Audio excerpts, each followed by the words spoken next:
ఓం ఐం హ్రీం శ్రీం శ్రీలలితా త్రిపురసుందర్యై నమః.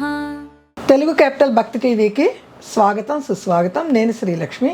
ఈరోజు మనతో బాలా లీలా వినోదిని, కవయిత్రి, రచయిత్రి, ఆధ్యాత్మికవేత్త, ప్రవచనకర్త శ్రీమతి విశ్వజనని ఉన్నారు. విశ్వజనని, నమస్తే అమ్మా. నమస్తే శ్రీలక్ష్మి గారు.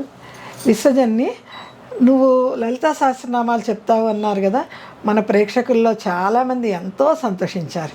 వారందరూ కామెంట్ పెట్టారు. నీకు తెలుగు చదువుతాం రాదు కదా? అవును, నేను చదివాను కాబట్టి నీకు చెప్తున్నాను. నీతో పాటు మేము చదువుతామమ్మా, నువ్వు మాకు చెప్పు అంటున్నారు అనమాట.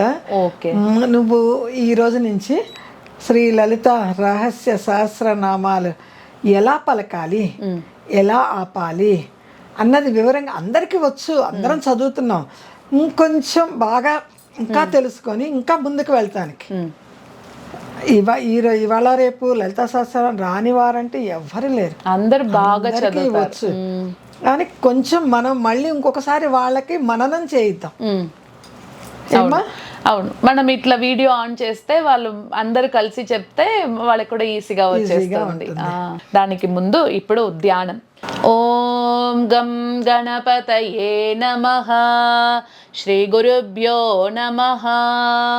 సదాశివసమారంభాం శంకరాచార్య మధ్యమాం అస్మదాచార్య పర్యంతాం వందే గురు పరంపరాం.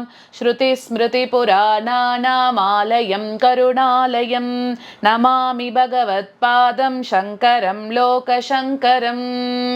ఓం శ్రీమాత్రే నమః.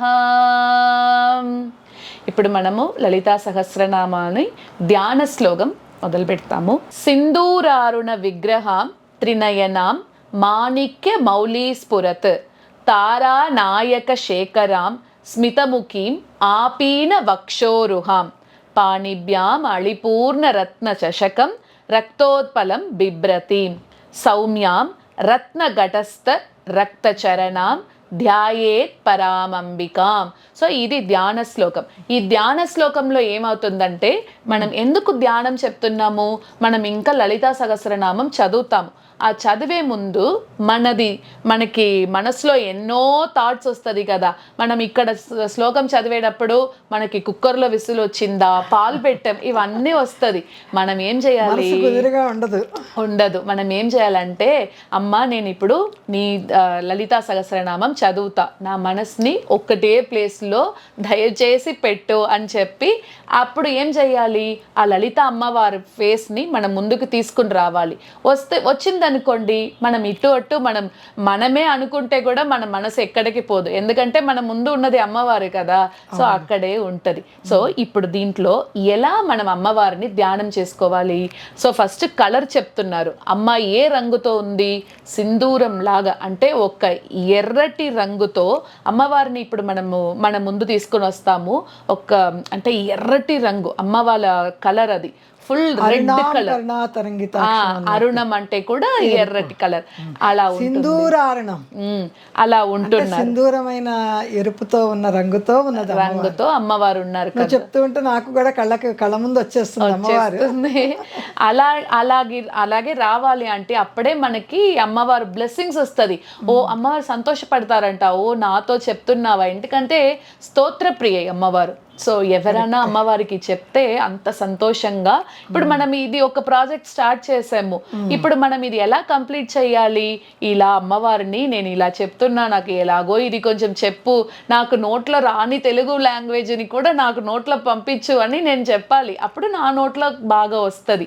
అలానే అందరూ కూడా అనుకోవాలి, నేను లలితా సహస్రనామం చదువుతా, దీంట్లో ఏం విఘ్నం రాకూడదు అని. మంచి వాక్కునీయమ్మ అని చెప్పాలి. ఇప్పుడు అమ్మవారు సింధూరం లాగా ఎర్రటి రంగుతో ఉన్నారు.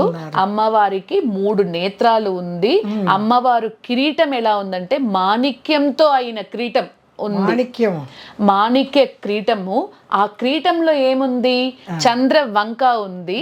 దాంతో ఇప్పుడు అమ్మవారు ఆల్రెడీ కిరీటంలో మాణిక్యం, ఇది ఇప్పుడు ఈ చంద్ర వంక ఇది చూస్తే ఎలా ఉంది, అలా మెరిసిపోతుంది మనకి. మొన్న అమ్మవారి గురించి విజయశ్రీ గారు చెప్పారు. వలయాంక సుందరి అని. ఆ, చంద్రవంక అంటే ఆ వలయాంక సుందరి కనపడుతూ ఉంది. ఉందా? అంత అందంగా వర్ణించారు. ఆ వర్ణాన్ని ఇప్పటికీ మర్చిపోలేకపోతున్నాం. అలా ఒక అమ్మవారిని మన కళ్ళు ముందు మనం తీసుకుని వస్తున్నాము. ఆ అమ్మవారు ఎప్పుడు ఎలా ఉంటారంటే స్మితముఖీం అని ఉంటారు. ఎలా ఉంటారు? ఎప్పుడు ఒక చిరునవ్వుతోనే ఉంటారంట. తర్వాత అమ్మవారు ఏం పెట్టుకున్నారు? ఒక పువ్వులు పెట్టుకున్నారు చేతిలో. ఇప్పుడు మన అమ్మవారు ముందు వస్తున్నారు, ఒక పువ్వులు పెట్టుకుంటున్నారు, పుష్పగుచ్చం. పుష్పగుచ్చం పెట్టుకుంటున్నారు. తర్వాత అమ్మవారికి ఒక అపియరెన్స్ చూస్తే శిరస్సు నుంచి స్టార్ట్ చేసి మన పాదాలు, అమ్మవారి పాదాల వరకు ఫుల్ ఎర్రటి రంగుతోనే ఉంటుంది అని చెప్తున్నాను. ఇప్పుడు అమ్మవారు నిల్చున్నారు. ఇప్పుడు మీరు చూస్తే కూడా నాకు అమ్మవారి లాగానే ఉన్నారు, మొత్తం ఎర్రటి రంగుతో ఉంది కదా, అలా ఫుల్ ఉంటారు. అప్పుడు తర్వాత మనం చూస్తే ఎలా ఉంటుంది? ఆ ఎర్రటి రంగు మమ్మల్ని ఏం చెయ్యదు. ఇప్పుడు ఎవరైనా మంచి వాళ్ళు కాదు అనుకోండి, వాళ్ళకి భయం చూపిస్తుంది. ఇప్పుడు మనకి ఆ భయం కాదు, నువ్వు నాతోనే ఉండు అని చెప్పే ఆ ప్రేమతో ఉంటుంది ఆ రంగు. ఇప్పుడు అమ్మవారు ఆ రంగుతో మన ముందు వచ్చారు. ఇది ఫస్ట్ ధ్యాన శ్లోకం. చేతిలో పువ్వులు, పాసం, అంకుశం అన్నీ పెట్టుకొని మన ముందుకి ఇప్పుడు అమ్మవారు వచ్చేసారు. మనం పిలిచాం కదా, ఇప్పుడు వచ్చి నిల్చున్నారు. తర్వాత నెక్స్ట్ ఫస్ట్ ధ్యాన శ్లోకం నేర్చుకున్నాం కదా. అమ్మవారు ఏ రంగుతో ఉంది, ఏం కిరీటం పెట్టుకుంది, ఏం అలా చంద్రవంకను అలంకరించుకుంటాం, పుష్పగుచ్చాలు పట్టుకుంటాం, పాశాంకుశాలను పట్టుకుంటాం. అలా అమ్మవారు ఇప్పుడు పిలిచేవు వచ్చాను, నెక్స్ట్ నువ్వు ఏం చేసుకుంటావు అని అడుగుతుంది. ఇప్పుడు ఇంకా కూడా అలా ఇప్పుడు మనకే ఎవరో ఒకరు నువ్వు బాగా చెప్తావంటే మనకే ఎంత హ్యాపీనెస్ ఎక్కువైపోతుంది కదా. ఇప్పుడు అమ్మవారిని పిలిచేసి ఒక్కటే టైం ఇట్లా చెప్తానంటే అమ్మవారు కదా, ఇంకా ఇంకా మనం అమ్మవారిని ప్రైజ్ చేస్తూనే ఉండాలి, ధ్యానం చేయాలి. సెకండ్, అరుణాం కరుణా తరంగితాక్షి ధృత పాశాంకుశ పుష్పబాణ చాపాం అనిమాదిభిర్ ఆవృతాం మయూకై అహమిత్యేవ విభావయే భవానీం అని సెకండ్ ధ్యాన శ్లోకం. దీంట్లో కూడా అరుణ నిరంతో, అరుణ రంగుతో ఉన్న అమ్మవారు. ఎట్లా అంటే అమ్మవారు ఆ కరుణ ఉంది కదా, అది ఎట్లా అంటే ఇప్పుడు మనము సముద్రంకి వెళ్తున్నాము, దాంట్లో ఇట్లా ప్రవాహంగా ఆ నీళ్ళు వస్తుంది, అలలు అది వస్తుంది కదా, అలా అమ్మవారి కరుణ ఎలా ఉందంటే అలలాగా పొంగి వస్తుందంట మన మీద. అంటే అరుణుడు అంటే సూర్యుడు కిరణాలు ఎర్రటి ఎరుపు ఎలా ఉందో అలా అమ్మవారు వచ్చేసింది. తర్వాత సముద్రం ఎలా పొంగుతుందో అలా అమ్మవారి కరుణ పొంగుతుంది. తర్వాత ఇప్పుడు దీంట్లో కూడా ఏం చెప్తున్నారంటే పుష్ప బాణం అంటే పుష్ప బాణంని చేతిలో ధరించుకుని ఉంటున్నారు. పుష్పాలతో బాణం అంటే మన మనసుల్ని ఎంత అంటే అమ్మ కదా. ఇప్పుడు మనం ఎంతో తప్పు చేస్తాము, డైరెక్ట్ గా మమ్మల్ని కొట్టదు అమ్మ, ఎందుకంటే కరుణ ఉంది కదా. పుష్ప బాణం పెట్టుకుని నువ్వు ఇలా చేసావంటే, ఇప్పుడు చిన్న పిల్లలు ఉండేటప్పుడు అమ్మ అంటే మనం కొట్టం కదా, చెయ్యకు చెయ్యకు ఊరికే మీద మనకు ముద్ద భయం చూపిస్తాము, అంటే అలాగే పట్టుకుంటాము. అలాగే అమ్మవారు కూడా పుష్పంలో బాణం పెట్టుకుంది అంతే, అదొకటి. తర్వాత అనిమా లాంటిది శక్తి, అష్టమ సిద్ధిగల్ అని చెప్తాం కదా, అలా అనిమా లాంటి శక్తిగల్ ఉంటారు. వాళ్ళు ఈ అమ్మవారిని చుట్టూ ఉంటారంట ఎప్పుడు. అనిమ, లగిమ, మహిమ అలాంటి సిద్ధులు వాళ్ళు ఎప్పుడు అమ్మవారిని చుట్టే ఉంటున్నారు. తర్వాత అలాంటిది భవానీ దేవిని నేను ఇప్పుడు మనసులో ధ్యానం చేస్తాను అన్నది సెకండ్ శ్లోకం. ఫస్ట్ అమ్మవారిని పిలిచాము, అమ్మవారిని ఏమేం వేసుకున్నావు, నీకు ఎన్ని నేత్రాలు ఉంది అని చెప్పాము. సెకండ్లో ఏమేం దేవతలు, ఏమేం శక్తి అమ్మవారిని చుట్టూ ఉంది అది నేర్చుకున్నాము. పుష్ప బాణం పెట్టుకుంది అన్నాము. ఇది రెండో ధ్యాన శ్లోకం. ఇలాంటిది 2 ధ్యాన శ్లోకం సరిపోతుందా? కాదు. అమ్మవారికి మనం ఎంత ఎంత చెప్తున్నామో అంత అమ్మవారి సంతోషపడిపోతారు. మూడో ధ్యాన శ్లోకంలో ఏంటంటే, ఇప్పుడు ఫస్ట్ ధ్యాన శ్లోకంలో మనము అమ్మవారు ఎలా ఉంటారో అవి మనం తెలుసుకున్నాము. సెకండ్లో ఏమేం శక్తులు అమ్మవారిని చుట్టి ఉంది అని సెకండ్ ధ్యాన శ్లోకంలో నేర్చుకున్నాము. ఇప్పుడు థర్డ్లో ఏంటంటే, ఇప్పుడు 2 ధ్యాన శ్లోకంలో అమ్మవారు నిల్చునే పోస్చర్లో మనం ధ్యానం చేసాము. ఇప్పుడు థర్డ్లో అమ్మవారు కూర్చోాలి కదా, ఎంతసేపు నిల్చునే ఉంటారు? అవును, అతిథి వచ్చినప్పుడు కూర్చోబెట్టాలి కదా. ఇప్పుడు ఎక్కడ ఎలా కూర్చుంటారు అంటే ధ్యాయేత్ పద్మాసనస్తాం అంటే నేను ఇప్పుడు ఎలా ధ్యానం చేస్తానంటే పద్మ ఆసనం అంటే పద్మ ఆసనంలో అమ్మవారు కూర్చుంటారు, అలా ఇప్పుడు నేను ధ్యానం చేస్తున్నా. తర్వాత సువర్ణ పద్మంలో సువర్ణ పద్మంలో కూర్చోబెడుతున్నాం. సువర్ణ మన మనసుని కూడా బంగారం చేసుకొని మన హృదయ పుష్పంలో కూడా ఆమెను కూర్చోబెట్టాలి. హృదయ పుష్పంలో కరెక్ట్ చెప్పారు. ఇప్పుడు హృదయ పుష్పంలో అందరూ హృదయంలో అమ్మవారు ఉన్నారు కదా, అక్కడ ఒక ఇది ఉంది మనకి, పుష్పం ఉంది. తర్వాత ఇక్కడ ఉంటారు సహస్రతల పద్మం అన్ని, అక్కడ కూడా పద్మంలోనే కూర్చుంటారు. అమ్మవారికి చాలా ఇష్టమైనది పద్మం అని చెప్తున్నారు. అలాంటిది పద్మ పీఠంలో ఇప్పుడు అమ్మవారు కూర్చున్నారు. బాహ్యంగా అమ్మవారిని కూర్చోబెట్టాలి, మనం మన పుష్పంలో కూడా కూర్చోపెట్టుకోవాలి. ఇప్పుడు కూర్చున్నారు. అమ్మవారిని ఎప్పుడు చిరునవ్వుతోనే ఉంటున్నారు. తర్వాత అమ్మవారిని నేత్రం ఎలా ఉందంటే ఈ మనము పద్మం చెప్పాం కదా, ఆ పద్మం లాగా అమ్మవారిది. ఎందుకంటే పద్మం అనేది చాలా సాఫ్ట్ గా ఉంటది అంట. అలాగే అమ్మవారు కళ్ళు కూడా ఎలా ఉందంటే చాలా పద్మపత్ర అని చెప్తాం కదా, అలా అంత సాఫ్ట్ గా ఉందంట. అంటే కళ్ళులో కోపం కూడా ఎలా చూపిస్తాలో అమ్మకి తెలియదంట. అంటే కరుణామూర్తి. అవన్నీ కూడా ఇప్పుడు కోపం వచ్చింది అమ్మకి అంటే ఎందుకంటే అలాంటిది అది ఊరికే అలా చూపిస్తే నువ్వు భయపడతావు కదా, కరెక్ట్గా వస్తావు కదా అన్ని చెప్పేదానికే ఆ కోపం కూడా చూపిస్తుంది. లేదంటే అమ్మవారికి అసలు కోపమే రాదు. ఎందుకంటే మనం అందరూ పిల్లలు కదా, కరుణే చూపిస్తుందంట అమ్మవారు. అలా ఆ పద్మం లాంటి ఒక్క నేత్రాలు.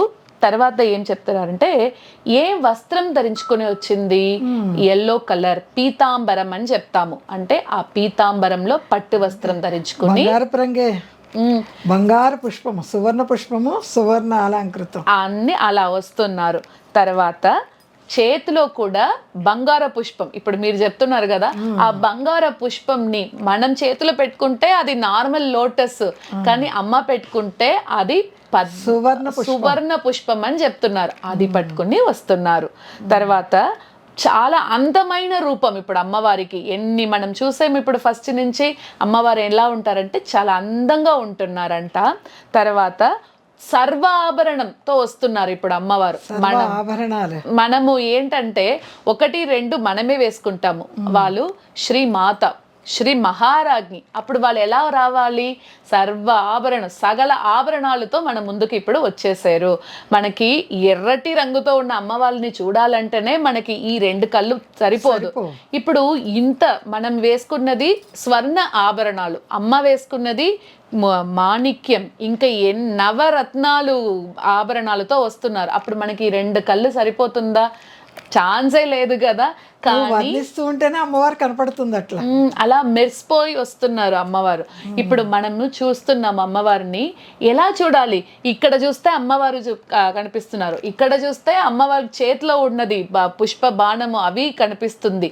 మళ్ళీ ఇక్కడ చూపిస్తే అమ్మవారు ఏమి ఆభరణాలు వేసుకున్నారో అది, కానీ మనం ఒక్కటి కూడా సరిగా చూడలేదు. ఎందుకంటే అమ్మవారు అంత అందంగా ఉన్నారు కదా, అన్ని చూడాలి అన్ని చూడాలి. ఎందుకంటే ఒక క్షణం వచ్చి వెళ్ళిపోతారు అమ్మవారు. అందుకని ఆ క్షణంలోనే మనం చూడాలంటే ఇప్పుడు చెప్తున్నట్టే చూడండి, నాకు అలా ఇదైపోతుంది. అలా వచ్చిన అమ్మవారిని మనం అలా ధ్యానం చేసి పిలిచాం కదా. ఇప్పుడు పిలిచిన దానికి మనకి భక్తులకు ఏదైనా ఒక్కటి అంటే ఎవరు పిలుస్తారని అమ్మ వెయిట్ చేస్తుంటారంట. ఇప్పుడు మనం 2 ధ్యానం 3వ ధ్యానం చెప్పేటప్పుడు రాకుండా ఎలా ఉంటారు? ఇప్పుడు వచ్చి మనతోనే నా దగ్గరే నిల్చుని అన్ని వింటున్నారు. ఇప్పుడు శివుడికి చాలా నామాలు ఉంది. ఎందుకు అంటే ఇప్పుడు ఒక్కొక్క పని చేసేటప్పుడు శివుడికి ఒక్కొక్క నామాలు మారుస్తుంది. ఇప్పుడు భవనాన్ని ఒక్క శివుడికి పేరు.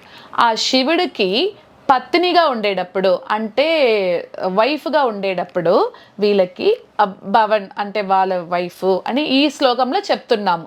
వాళ్ళకి శ్రీవిద్యా మంత్రం ఉంది కదా, సాక్షాత్ ఆ శ్రీవిద్యా మంత్ర రూపమే ఉన్న అమ్మవారికి ఎప్పుడు శాంతంగా ఉంటారు. ఎప్పుడు చూస్తే చాలా సాఫ్ట్గా చాలా శాంతంగా అలా ఉన్న అమ్మవారికి అన్ని దేవతలు వచ్చి ఈ అమ్మవారి పాదంని పట్టుకుంటారు. నీవే, నీ చరణమే నాకు అన్ని అన్ని దేవతలు వచ్చి ఈ అమ్మవారి పాదాలని పట్టుకున్న ఆ అమ్మవారిని నేను ఇప్పుడు ధ్యానం చేస్తున్నాను అన్నది 3వ ధ్యాన శ్లోకం. అదే ధ్యాయే పద్మాసనస్తాం వికసిత వదనాం పద్మపత్రాయ తాక్షీం హేమాభాం పీతవస్త్రాం కరకలిత లసత్హేమ పద్మాం వరాంగీం సర్వాలంకారయుక్తాం సతతమభయతాం భక్తనమ్రాం భవానీం శ్రీవిద్యాం శాంతమూర్తిం సకల సురనుతాం సర్వసంపత్ ప్రదాత్రీం. సర్వసంపత్ ప్రదాత్రీం అంటే ఒక్కటి మనకి ఇవ్వదు, మనం అడిగితే సర్వసంపత్, ఏమేమి మనకి ఐశ్వర్యాలు కావాలో మనకి తెలీదు, అమ్మకి తెలుస్తుంది. ఇలా ధ్యానం చేసి ఈ లలితా సహస్రనామం మనం మనస్ఫూర్తిగా చదువుకుంటాం అనుకోండి, మొత్తం అన్నీ ఇచ్చేస్తుంది మనకి. అది ఇప్పుడు మూడో ధ్యానం. మూడో శ్లోకంలో ఇట్లా ధ్యానం చేసుకున్నాం కదా. దీంట్లో నేను ఏం చెప్పాను, భవన్ అనే రూపంలో ఉన్న శివుడికి వైఫ్ అని చెప్పానా. ఇప్పుడు భవన్ రూపంలో ఉన్న శివుడికి వైఫ్ ఆ నామా ఏంటంటే భవానీ అని. ఈ భవానీ అనే నామా మాత్రం అమ్మవారికి చాలా ఇష్టం. అంటే ఈ భవానీ అని పేరు చెప్తేనే మనకి అంత పుణ్యం వస్తుందంట. మీరు ఏ నామా చెప్పండి, భవానీ, ఉమా, ఇవన్నీ పేరు చెప్తే అంత మంచిదంట. సో మీరు ఊరికే కూడా మన ఇంటి పిల్లలు కూడా భవానీ, ఉమా అని పేరు ఉంటే మనకి తెలియకుండా పిలుస్తున్నాం కదా, అప్పుడే మనకి అంత పుణ్యం వచ్చి మనకి వస్తుంది అని చెప్తున్నారు. సో ఇక్కడ ఈ థర్డ్ ధ్యాన శ్లోకం అనేది భవానీ అనే ఆ పేరు వచ్చింది కాబట్టే చాలా అంటే ఒక ప్రత్యేకమైన ధ్యానం అని చెప్పొచ్చు. ఇది సౌందర్య లహరిలో కూడా ఇప్పుడు ఇది చెప్తుంటే నాకు అది గుర్తొస్తుంది. భవానీ అని స్టార్ట్ చేసే ఒక శ్లోకం ఉంది. దాంట్లో భగవత్పాదాలు ఏం చేశారంటే అమ్మా భవానీ అని స్టార్ట్ చేశారంట.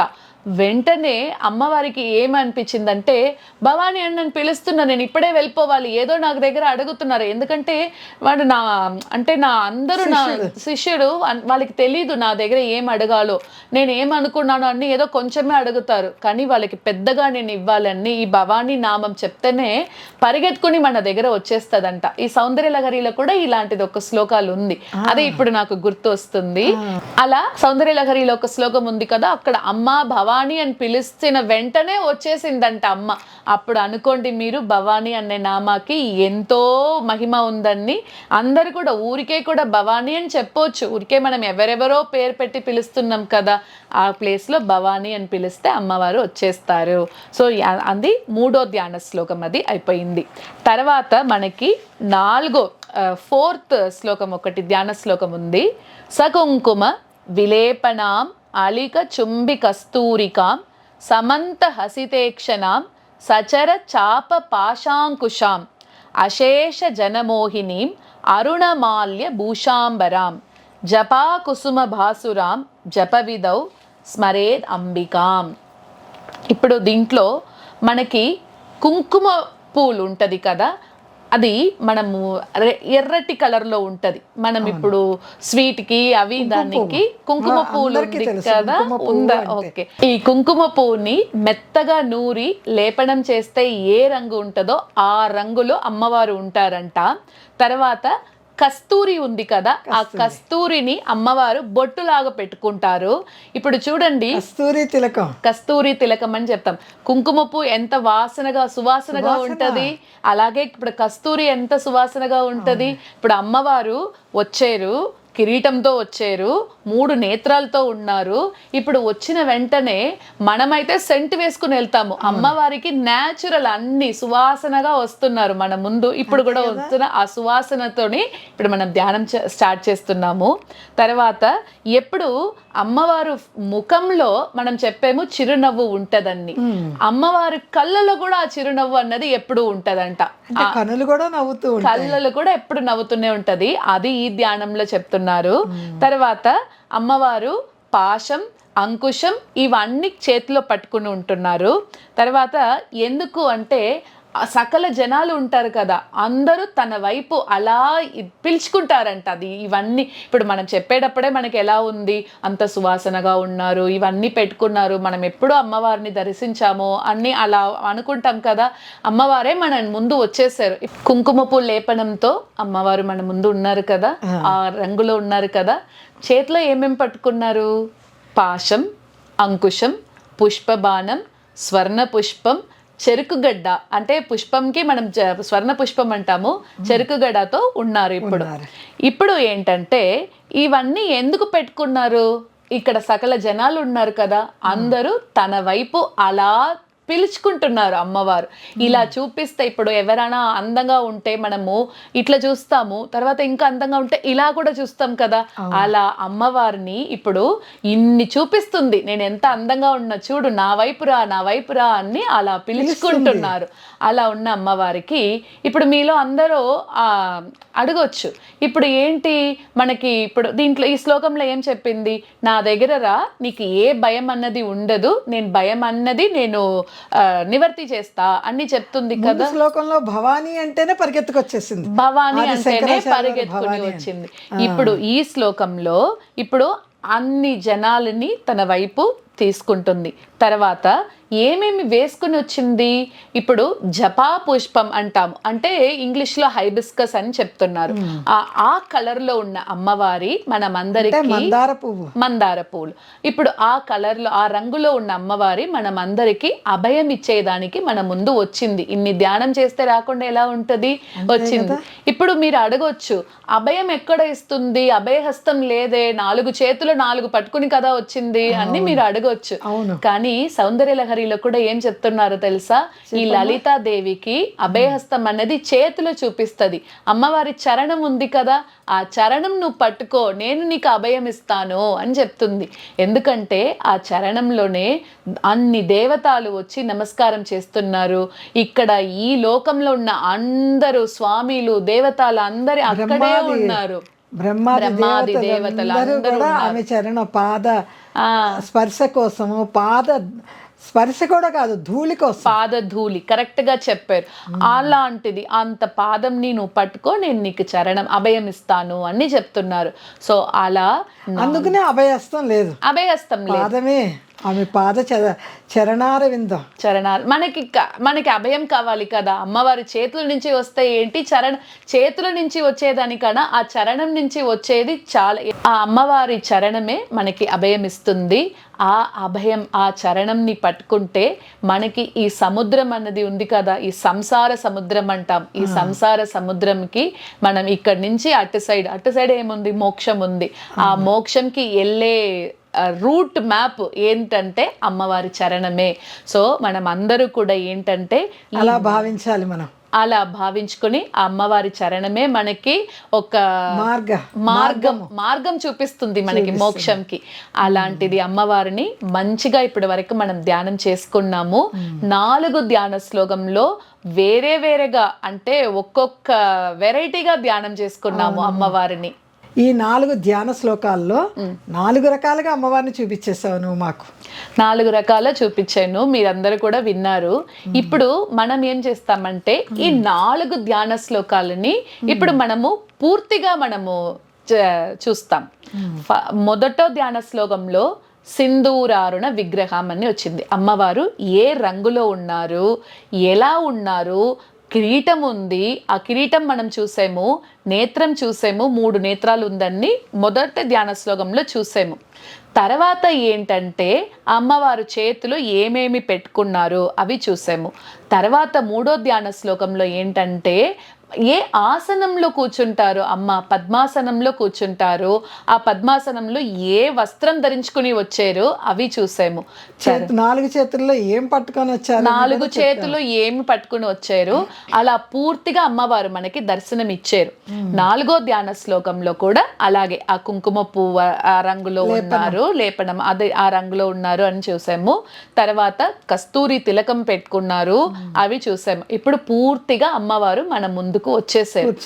అశేష జనమోహిని అంటే ఇప్పుడు అమ్మవారు మనతో వచ్చారు కదా, ఇప్పుడు ఏం చేస్తారు, అశేష జనమోహిని అంటే ఈ లోకంలో ఉన్న సకల జనాలు ఆకర్షించుకుంటున్నారు తన వైపు ఆకర్షించుకుంటున్నారు.